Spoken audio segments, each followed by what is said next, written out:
Sir,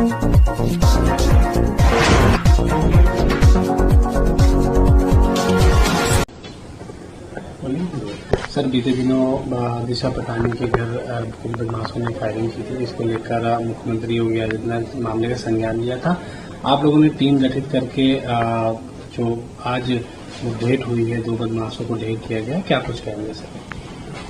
12 सितंबर को सुबह लगभग 3:45 बजे दिशा पटानी के घर पर 2 अपराधियों ने फायरिंग की थी। इसके बारे में माननीय मुख्यमंत्री जी के स्पष्ट निर्देश प्राप्त हुए थे कि इस प्रकार के जनता में खौफ पैदा करने वाले अपराधियों को तत्काल कानून के दायरे में लाया जाए।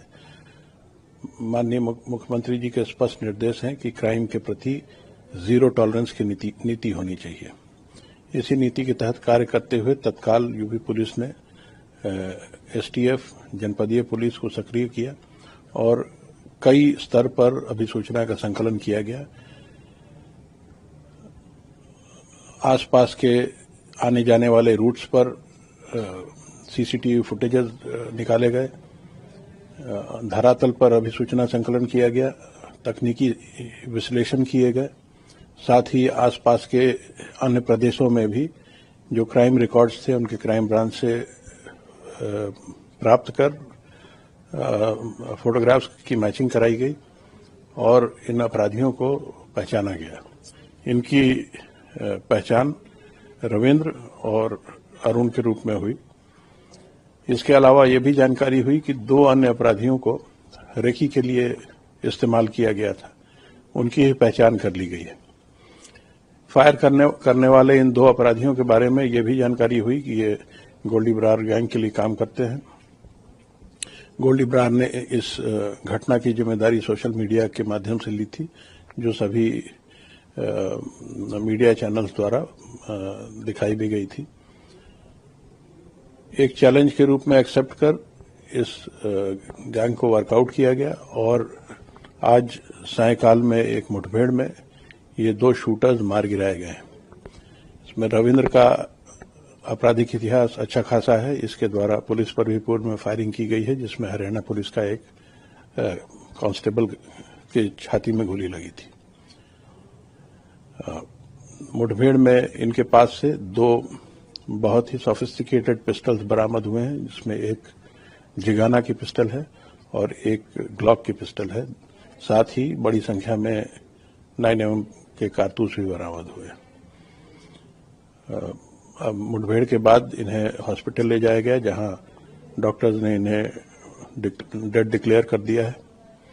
आगे की विधिक कार्रवाई की जा रही है। साथ ही इस गैंग के सभी छोरों की, इसके सारे मेंबर्स की जानकारी भी की जा रही है, ताकि संपूर्ण गैंग पर एक्शन लिया जा सके। सर, क्या ये गोल्डी बरार के सक्रिय सदस्य थे? इनको पैसे देके काम कराया गया था, कैसे? यह गैंग गोल्डी बरार के लिए काम करता था। गोल्डी बरार और रोहित गोधारा, ये एक ग्रुप है।